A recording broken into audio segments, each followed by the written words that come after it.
Jambo likiwa serious, tunahitaji watu wawe serious kwenye utendaji.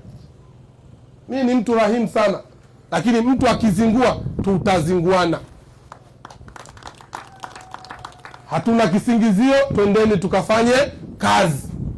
Kandarasi ana nafasi ya kuonyesha kazi ili apate fursa kwa ajili ya kufanya kazi nyingine zaidi na zaidi. Hatuna mashaka, tutakupa ushirikiano, consultants. Tunahitaji liwe bwawa la mfano. Moja katika ndoto za Mheshimiwa Rais katika wizara yetu ya maji, nchi yetu ya Tanzania sio maskini wa mvua.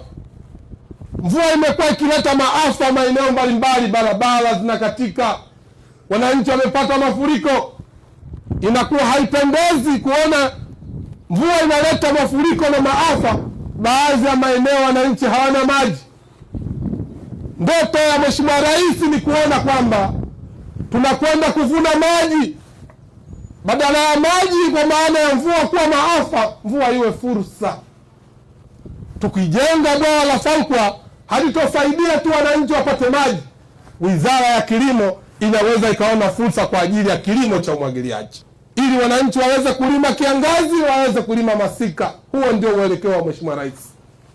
Tunajenga bwawa la Kidunda, leo tunajenga bwawa la Falkwa. Hili ni bwawa kubwa ambalo lina uwezo wa kuhifadhi maji lita zaidi ya bilioni, Katibu Mkuu umezungumza bilioni 470.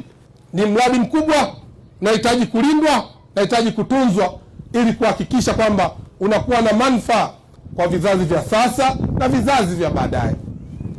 Mradi huu wa bwawa la Falkwa utakuwa mkombozi wa kukabiliana na mabadiliko ya tabia nchi. Leo tumeshuhudia baadhi ya maeneo yanategemea vyanzo vya maji vya mito imekauka. Dar es Salaam, Toluvu ulikauka. Mabwawa ndio njia sahihi ya kukabiliana na mabadiliko ya tabia nchi.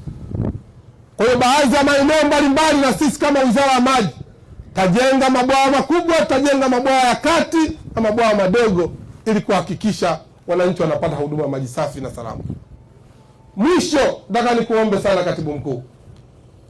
Leo umefanya kazi kubwa, umefanya kazi nzuri, hongera sana. Mimi waziri wako najivunia kufanya kazi na katibu weka aina yako. Bwawa hili litatoa mita za ujazo 7236 za maji kwa siku kwa shughuli za umwagiliaji na mifugo, pamoja na mita za ujazo 40521 kwa siku kwa ajili ya kuhifadhi mfumo wa ekolojia. Vile vile litafungua fursa za ufugaji wa samaki, hivyo kuongeza usalama wa chakula na kipato kwa wananchi wa mkoa wa Dodoma. Mradi huu pia utahusisha ujenzi wa bwawa kuu lenye urefu wa mita 1300 na kimo cha mita 32, pamoja na bwawa dogo lenye urefu wa mita 1600 na kimo cha mita 15 litakalojengwa umbali wa takriban kilomita 3 upande wa magharibi ili kuzuia upotevu wa maji. Mheshimiwa Waziri, mkataba huu tunaoenda kusaini muda si mrefu una thamani ya dola za Marekani milioni 62.29.